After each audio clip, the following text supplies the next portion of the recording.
तो मेष राशि वालों, स्वागत है आप सभी का मेष मंथन भिंड यूट्यूब चैनल में। बंधुओं, यह वर्ष अब समाप्त होने वाला है। बहुत ही कम दिन रह गए हैं, नया वर्ष प्रारंभ होने वाला है। लेकिन इस वर्ष के अंतिम कुछ दिनों में आपके जीवन में होगी कुछ बड़ी ही विचित्र घटनाएं, और इन घटनाओं के आधार पर आपका अगला पूरा वर्ष निर्भर होगा। जी हाँ बंधुओं, आपने यदि इन घटनाओं के असली कारण को जान लिया और इन कारणों के आधार पर अपने जीवन में कुछ जरूरी बदलाव किए, कुछ जरूरी कार्य किए, तो निश्चित तौर पर आने वाला 2025 आपके जीवन का सबसे शानदार वर्ष होने वाला है। जी हाँ बंधुओं, आप बड़े ही भाग्यशाली हैं, क्योंकि माता रानी की कृपा और आशीर्वाद से यह एक इंसान खुद चलकर आपकी जिंदगी में आएगा, आपका मार्गदर्शन करेगा और आपके जीवन की एक बहुत बड़ी समस्या, एक बहुत बड़ी परेशानी को सुलझाने में आपकी मदद करेगा। यह इंसान भगवान का भेजा हुआ दूत बनकर आपके जीवन में आएगा और आपको हर एक मुसीबत से बाहर निकाल देगा। जी हाँ बंधुओं, अब जरूरत तो बस इस बात की है कि आप समय रहते इस एक इंसान को पहचान सकें और उस इंसान के द्वारा दी जाने वाली सहायता और मदद को प्राप्त कर सके। बंधुओं, हमें यह बात याद रखनी चाहिए कि जब भगवान हमसे प्रसन्न होते हैं, खुश होते हैं, तो वे किसी न किसी को माध्यम बनाकर हमारे जीवन में भेजते हैं ताकि हमारे जीवन से मुसीबतें दूर हो सके।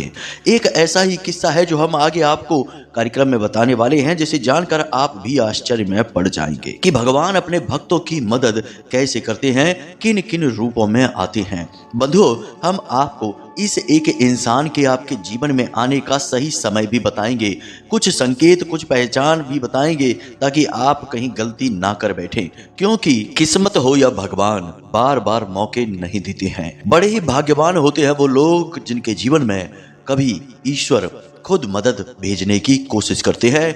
और ऐसे में भी कहीं अगर ये हुआ कि आपने अपनी नादानी, अपनी गलती से इन संकेतों को ना पहचान पाया, इस इंसान के द्वारा प्राप्त होने वाली मदद को ले नहीं पाया, तो निश्चित तौर पर आप न केवल अपने जीवन की बर्बादी को खुद बुला बैठेंगे, बल्कि भगवान का, माता रानी का भी अपमान कर बैठेंगे। क्योंकि जब भगवान ने अपना हाथ आपकी ओर बढ़ाया तो उन्होंने आपसे यह उम्मीद भी की कि आप उनका हाथ थामेंगे, तभी तो वे आपको आपके दुर्भाग्य से बाहर निकालकर सौभाग्य की ओर लेकर जाएंगे। तो बंधुओं, यह कार्यक्रम आज का बेहद आवश्यक है। आपको इस कार्यक्रम को अंत तक देखना है। हम आपके जीवन के लिए सबसे महत्वपूर्ण, सर्वाधिक ज्ञानवर्धक कार्यक्रम लेकर आए हैं। जी हाँ बंधुओं, तो चलिए बिना समय गवाए आज के इस विशेष कार्यक्रम की शुरुआत करते हैं। कमेंट बॉक्स में पूरे भक्ति भाव से माता रानी को याद करते हुए लिख डालिए, जय माँ भद्रकाली कृपा करो। माता रानी निश्चित तौर पर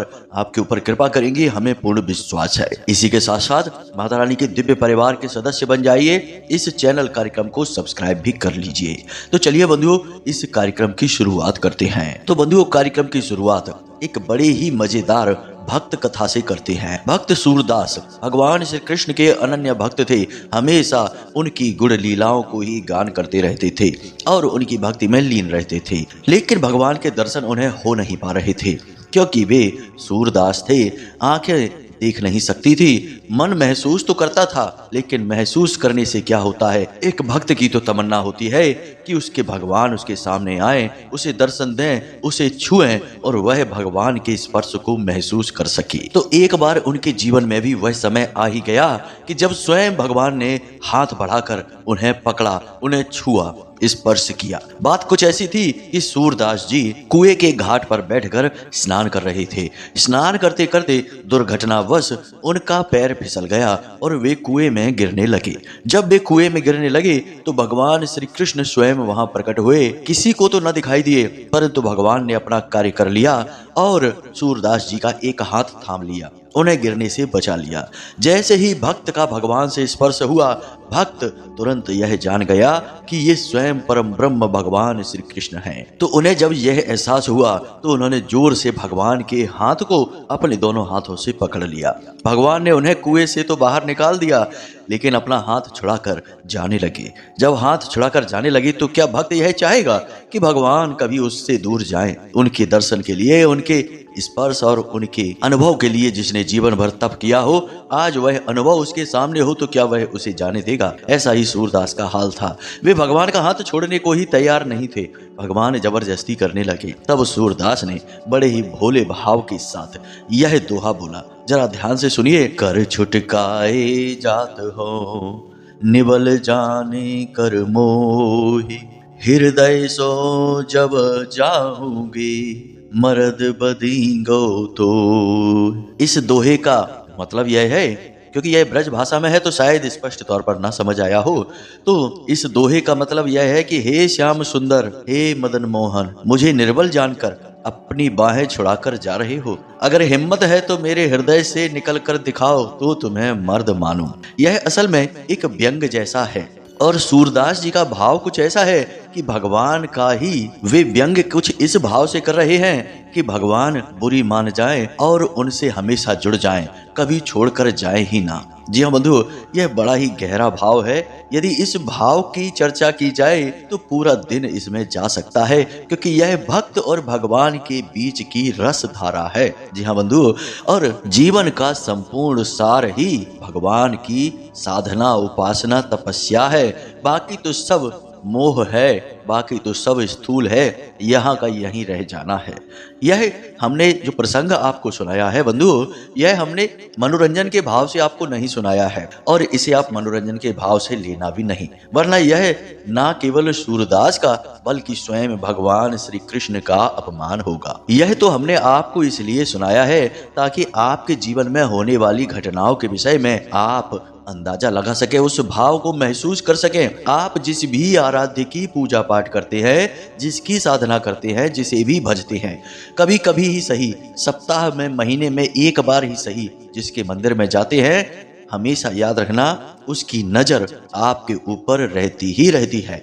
हम तो जीव हैं, उस परम पिता परमात्मा की नजर से क्या हम कभी बच सकते हैं? कभी नहीं। हाँ, यह बात अलग है कि हम ही ना समझें कि ईश्वर ने हमें क्या इशारे दिए हैं, हमारे जीवन में क्या संकेत चल रहे हैं, क्या परिस्थितियों के अनुसार हमें करना चाहिए और क्या नहीं करना चाहिए। खैर, तो चलिए अब आगे बढ़ते हैं। बंधुओं, अब ध्यान से समझिए, आपकी कुंडली में 28 दिसंबर को शनि और शुक्र की युति बनने जा रही है और यह युति इतनी शानदार है कि आपके जीवन में विशेष मौके, विशेष अवसर, जिन्हें अपॉर्चुनिटी कहते हैं, वे अवश्य आएंगे ही आएंगे। और सबसे बड़ी बात कि आपके जीवन में जो मौके, जो अवसर आएंगे वे टिकाऊ होंगे।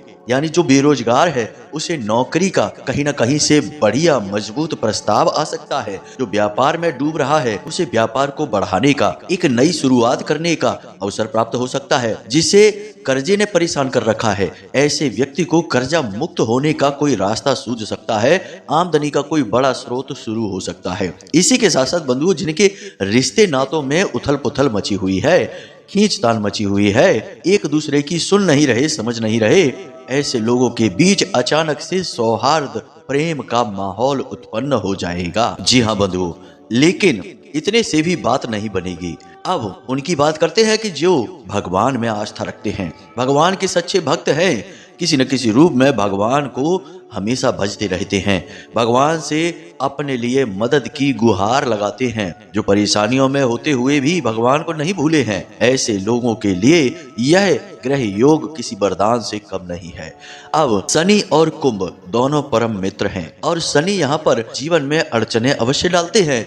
आपको भी जितनी भी पीड़ाएं जीवन में प्राप्त हुई हैं, अधिकतर शनिदेव की ही देन है। लेकिन इनके पीछे शनिदेव एक शिक्षक की भांति आपको बहुत कुछ सिखाना चाहते हैं, यह बात अलग है, परंतु आप पीड़ा में तो है, यह बात निश्चित है।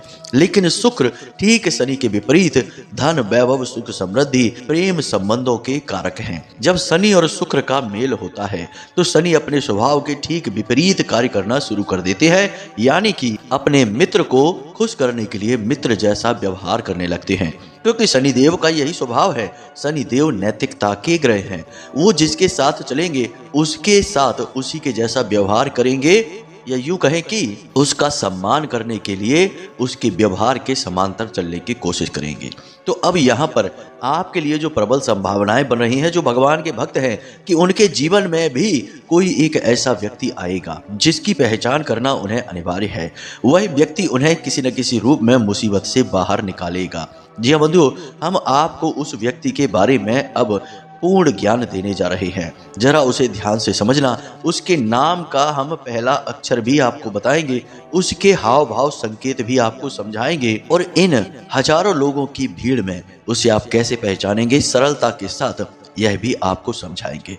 लेकिन बंधुओं, यहाँ पर कुछ जरूरी बातें हैं जिन्हें आपको जानना अति अनिवार्य है। अब जब आपका जीवन, आपका समय बदलने जा रहा है, तो यहाँ पर आपके ऊपर भी इसका दायित्व है, जिम्मेदारी है कि आप कोई भूल ना कर बैठें, कोई गलती ना कर बैठें, कोई ऐसा कार्य ना करें जो आपके जीवन में नकारात्मकता को भर दे। अगर आपने गलतियां करना बंद नहीं किया और ऐसे कार्य करते रहे, तो चाहे कितने ही सकारात्मक रहिए, चाहे कितने ही पूजा पाठ करते रहिए, आपके जीवन में अच्छा समय कब आएगा और कब चला जाएगा, आपको इसका पता भी नहीं चलेगा। जी हाँ बंधुओं, तो यहाँ पर हम आपको 3 ऐसे महत्वपूर्ण कार्य या आपके द्वारा की जाने वाली गलतियां हैं जिन्हें हम बताने जा रहे हैं। आप इन गलतियों को लगातार कई बार पहले भी दोहरा चुके हैं, जिसकी वजह से भी ग्रहों की पीड़ाओं का सामना आपने किया है। जी हाँ बंधुओं, पहला कार्य या यूं कहें कि आपने जाने अनजाने में की है यह गलती। आपके दरवाजे से कोई भी भिखारी किसी भी हालत में वापस नहीं लौटना चाहिए। हमेशा के लिए यह नियम आपको बना लेना चाहिए। आपके दरवाजे पर जब कोई आता है भीख मांगने के लिए, तो कई बार ऐसा भी होता है कि दिव्य शक्तियां भी चुनती हैं अपने भक्त को और उसकी परीक्षा लेने की कोशिश करती हैं। तो अब हो सकता है कि कोई दिव्य शक्ति ही स्वयं आई हो, किसी का रूप धारण करके, या फिर किसी के शरीर में दिव्य शक्ति आंशिक रूप में प्रवेश करके आपके दरवाजे पर आई हो। अब यहाँ पर आपने कर दी नादानी और उसे अपने दरवाजे से दुत्कार कर भगा दिया। आपको यही लगा कि दिन भर भिखारी आते रहते हैं, एक और भिखारी आ गया, ये तो भीख मांग मांग कर हमें बर्बाद कर देंगे। लेकिन क्या कभी ऐसा होता है कि संसार में कोई भीख देने से बर्बाद हुआ हो? जी नहीं। लोग जुआ, शराब और उल्टे सीधे कर्म कुकर्म करके बर्बाद होते हैं। भलाई का, अच्छाई का, नेकी का कार्य करके भला कब कौन बर्बाद हुआ है? लेकिन देखो तो अजीब विडंबना समाज की कि हम लोगों ने कैसी विचारधारा फैला रखी है कि अच्छे कार्य करने से बर्बाद हो जाते हैं। तो भिखारी को भीख देने से पहले 100 बार सोचते हैं लोग, और ये भूल जाते हैं कि वे स्वयं भी तो भिखारी हैं। भगवान के दरबार में जाएंगे तो हाथ पसारेंगे, भगवान से भीख ही तो मांगेंगे। लेकिन जब आपके दरवाजे पर कोई आया तो आपने सोच लिया कि दिन भर भिखारी आते रहते हैं और हमसे भीख मांग मांग के ऐसे तो हमें बर्बाद कर देंगे, तो भगा दो इन्हें। ऐसी भूल मत करना। हम आपकी व्यक्तिगत बात नहीं कर रहे हैं। बहुत सारे लोग इस तरीके की विचारधारा से, ये यूं कहें कि बीमार मानसिकता से दूषित हैं, ग्रसित हैं। तो आपके मन में भी कहीं इस तरीके के विचार ना आ जाए, क्योंकि आपके ऊपर कहीं सुनी बातों का प्रभाव जल्दी होने लगता है। कहने का मतलब यह है कि जैसे खरबूजे को देखकर खरबूजा रंग बदलता है, गिरगिट को देखकर गिरगिट रंग बदलता है, ऐसे ही आपके मन में भी विचार बड़ी जल्दी दूसरों के विचारों से प्रभावित होकर आ जाते हैं। हालांकि बाद में आप भले ही अपनी सद्बुद्धि का प्रयोग करके अपने विचारों को शुद्ध कर लेते हैं, लेकिन तुरंत बातों ही बातों में आप प्रभावित तो हो ही जाते हैं। तो ऐसी भूल आपको नहीं करनी है। आपके दरवाजे पर चाहे कोई भी, कैसा भी, किसी भी भक्त भिखारी आ जाए, आपको उसे कुछ दान दक्षिणा अवश्य करनी है। इसे आप अपना धर्म, अपनी नेकी, अपना कर्तव्य मानकर चलिए। जी हाँ बंधुओं, अब दूसरा कार्य कि आपको अपने शरीर से या अपने स्वभाव से किसी नकारात्मक चीज को स्पर्श नहीं कराना है। मतलब कि जुआ, शराब या फिर किसी भी प्रकार का नशीला मादक पदार्थ का आपको सेवन नहीं करना है नया वर्ष आने तक। जी हाँ बंधु, किसी भी प्रकार की नकारात्मक वस्तुओं का आपको प्रयोग नहीं करना है। मांसाहार आदि का प्रयोग नहीं करना है। गलत चीजों को नहीं खाना पीना है। गलत लोगों में नहीं उठना बैठना है। जी हाँ बंधु, आपको बिल्कुल अपना आहार शुद्ध रखना है, वातावरण शुद्ध रखना है। गलत बातें ना तो सुननी है और ना ही करनी है। बातों का प्रभाव मन मस्तिष्क पर बहुत गहरा होता है। किसी ने आपके बगल में बैठकर आपसे इधर उधर की बातें, इसकी उसकी चुगली, गलत नकारात्मक बातें, किसी की बुराई कर ली, आपके मन में यदि वे बातें 1 घंटे 2 घंटे भी ठहर गई तो उन्होंने आपके मन के वातावरण को पूरे दिन के लिए दूषित कर दिया और इससे नकारात्मकता आपको परेशान करेगी। क्योंकि वह आपके मन मस्तिष्क में भर गई है, अब वहीं से उत्सर्जित होगी तो आपका मन मलिन होगा।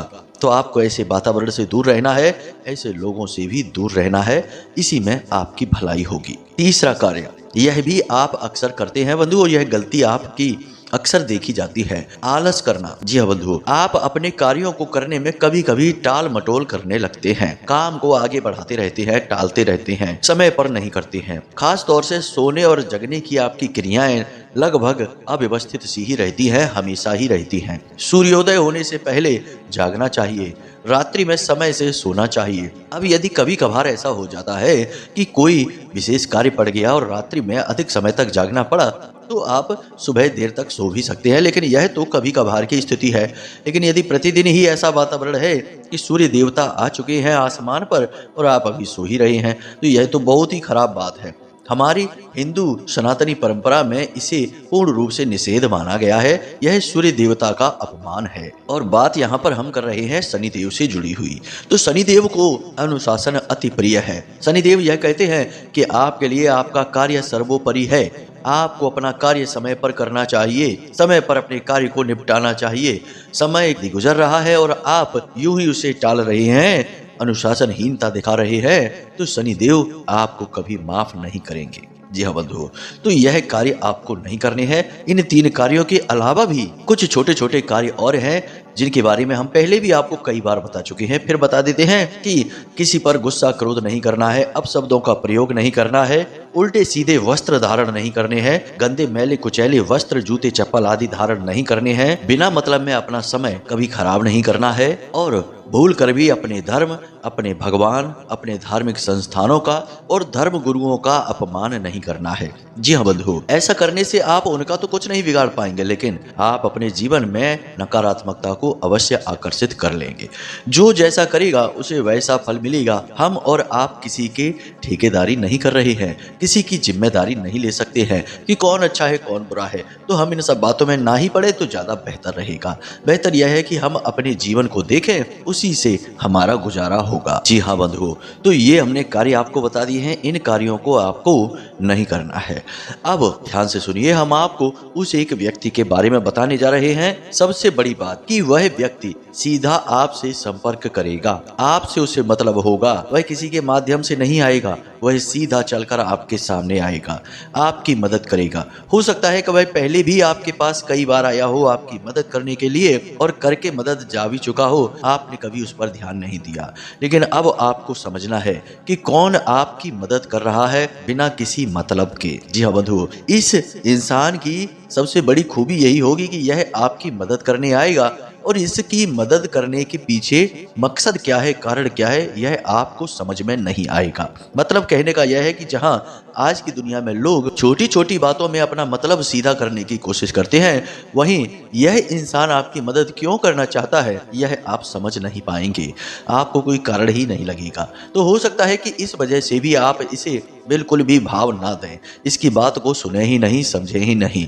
क्योंकि आपको तो ऐसा ही लगता है कि संसार में बिना मतलब के कोई किसी की छटाक भर की भी मदद नहीं करता, तो यह भला हमारे लिए क्यों करेगा कोई भी कार्य, कोई भी मदद। तो इस विचार के साथ हो सकता है कि आप उसकी अनदेखी कर बैठें। अब मदद किस प्रकार की होगी जरा इसे भी समझ लीजिए। आर्थिक मदद भी हो सकती है, रुपए पैसे की कहीं से आपको मदद मिल सकती है। शारीरिक तौर पर भी मदद हो सकती है कि कोई आपके साथ चलकर आपको कहीं किसी ऐसी जगह पर लेकर जाएगा, किसी ऐसे व्यक्ति से मिलवा देगा जो आपकी बड़ी सहायता करेगा। किसी भी प्रकार से मदद हो सकती है बंधुओं। या फिर जो लोग धार्मिक प्रवृत्ति के हैं तो किसी ऐसे व्यक्ति से जुड़ेंगे जिसकी धार्मिक विचारधारा उन्हें अच्छी लगेगी, और वह व्यक्ति उन्हें ईश्वर से मिलवाएगा, मतलब कि ईश्वर की भक्ति से साक्षात्कार करवाएगा। और यह मदद तो सबसे बड़ी है, सांसारिक नहीं है, अभौतिक मदद है। अब यहाँ पर जहां तक कि हमारी अनुभूतियां कहती हैं, वह व्यक्ति आ या फिर सा नाम का होगा, उसकी राशि मेष या फिर कुंभ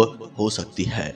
अब आप देख लेना कि ऐसा कौन सा व्यक्ति है। हो सकता है कि आपके ग्रह नक्षत्र बहुत अच्छे हों और भगवान की आपके ऊपर सीधी कृपा हो, तो यह व्यक्ति सीधे तौर पर आपसे आकर मिलेगा, आपकी सीधी मदद करेगा। और हो सकता है कि आपके जीवन में भयंकर नकारात्मकता का वास है, तो यह व्यक्ति आपके आसपास हो अवश्य, लेकिन आपको समझ में नहीं आएगा। इसके संकेत इतने धुंधले होंगे कि आपको दिखाई ही नहीं देंगे, तो आप पहचान पहचान भी नहीं पाएंगे। तो अब ऐसे में आप क्या करेंगे? हो सकता है कि हर एक के जीवन में यह व्यक्ति ना आए, किसी के जीवन में आए और किसी के में ना आए। हमने पहले ही आपको कहा कि यह आपके पिछले कर्म और आपके जीवन की नकारात्मकता पर अधिक निर्भर करता है। हर एक इंसान का भाग्य एक जैसा नहीं हो सकता है, उसके कर्मों के आधार से भाग्य परिवर्तित होते रहते हैं। तो ऐसे में यदि आपके जीवन में ऐसा कोई व्यक्ति ना आए तो आप ये ना समझना कि भगवान की आपके ऊपर नजर नहीं है, भगवान ने आपको छोड़ दिया है, अनदेखा कर दिया है। आपको हम बताते हैं एक बहुत ही शक्तिशाली उपाय। इस उपाय को आपको करना है और इस उपाय को करने से स्वयं भगवान आपको साक्षात दर्शन देंगे, किसी न किसी रूप में या फिर सपने के माध्यम से। जी हाँ बंधु, अब यह उपाय क्या है जरा इसे ध्यान से समझिए। यहीं पर सारी कड़ियां जुड़ती हैं, सबसे महत्वपूर्ण ज्ञान यहीं से आरंभ होता है, क्योंकि यह आपको सीधे भगवान से जोड़ने का कार्य करेगा। तो आज जब आप इस कार्यक्रम को सुन रहे हैं, इसी समय आपको एक कार्य करना है। आपके जो भी आराध्य हैं, जिनमें भी आपकी आस्था है, जैसे कि माँ भद्रकाली में आस्था है या माँ बगलामुखी में आस्था है, हम दोनों को भजते हैं, हमारी दोनों में आस्था है, तो आप इनमें से किसी को भी चुन सकते हैं। हनुमान जी में आस्था है तो आप उनको चुन सकते हैं। तो आपको करना क्या है कि आज रात्रि में जब आप सोने के लिए जाएं तो सोने से पहले स्नान अवश्य करें। स्नान करने के बाद अपने पूजा घर में जाएं और एक गाय के घी का दीपक जलाएं। दीपक जलाकर भगवान का स्मरण करने के लिए थोड़ी देर के लिए वहीं बैठ जाएं। भगवान के जिस रूप को आप चाहते हैं उनका स्मरण करें और भगवान से निवेदन करें कि हे भगवान, हमारे जीवन में एक और वर्ष जाने वाला है, एक नया वर्ष आने वाला है, हम आपकी मदद का इंतजार कर रहे हैं, हमें दर्शन दीजिए, मार्ग दिखाइए। इस प्रकार निवेदन करना है। फिर आपको सीधे अपने बिस्तर पर आना है, अपनी छाती पर दोनों हाथ रखना है, सीधे लेटना है और फिर से इसी प्रार्थना को दोहराना है कि हे भगवान, अगर आप महामाई माँ भद्रकाली को भजते हैं, उनके भक्त हैं, तो आप बोलें कि हे महामाई, हम आपके अबोध बालक हैं, हम इस संसार में भ्रमित हो चुके हैं, हमें आपकी मदद की आवश्यकता है, हमें किसी न किसी रूप में मार्गदर्शन दीजिए, हम भटक चुके हैं। इस तरह से प्रार्थना करनी है और सो जाना है। ऐसी प्रार्थना आपको कम से कम 5 से 7 बार मन ही मन बोलनी है। यदि कोई आसपास ना हो तो धीमे शब्दों में बोल सकते हैं जिसमें आपको ही सुनाई दे। तो आपको यह प्रार्थना 5 से 7 बार करनी है और सो जाना है। चमत्कार हो जाएगा बंधुओं। देखने सुनने में यह कार्य बड़ा साधारण सा लगता है, लेकिन यह इतना साधारण है नहीं, क्योंकि जब आप निद्रा की अवस्था में जाते हैं तो आप असल में एक तरीके की समाधि में जाते हैं। जी हाँ बंधुओं, हमारे हिंदू धर्म में नींद को समाधि से ही जोड़ा गया है। तो आप जब ऐसी अवस्था में जाने से पहले भगवान से तार जोड़ते हैं, भगवान निश्चित तौर पर आपको कुछ न कुछ संकेत देते हैं,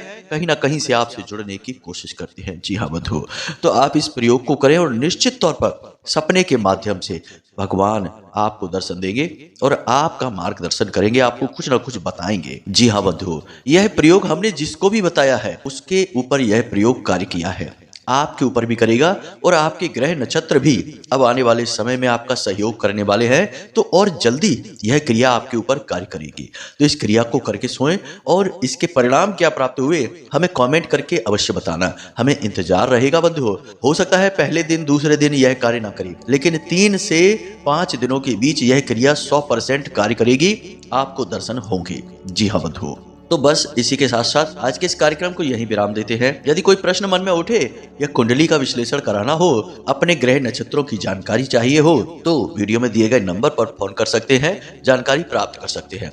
बंधुओं, हमारी अभी सेहत ठीक नहीं चल रही है, आप आवाज से भी समझ पा रहे होंगे। तो जैसे ही सेहत ठीक होती है तो हमने विचार किया है कि नया वर्ष प्रारंभ होने से पहले आपको महामाई माँ भद्रकाली के लाइव दर्शन मोबाइल के माध्यम से कराएंगे। तो आप तैयार रहना, माता रानी जैसे ही हमें थोड़ा सा संकेत देंगी हम तुरंत इस क्रिया को करेंगे और आपको माता रानी के महामाई के बिल्कुल लाइव सामने से दर्शन होंगे। जी हाँ बंधु, तो इसी के साथ साथ माता रानी को याद करते हुए आज के इस कार्यक्रम को यहीं विराम देते हैं। हमेशा हंसते रहिए, मुस्कुराते रहिए, सकारात्मक रहिए और दिन में एक बार मंदिर अवश्य हो आइए, क्योंकि आपका उद्धार तो वहीं से होना है।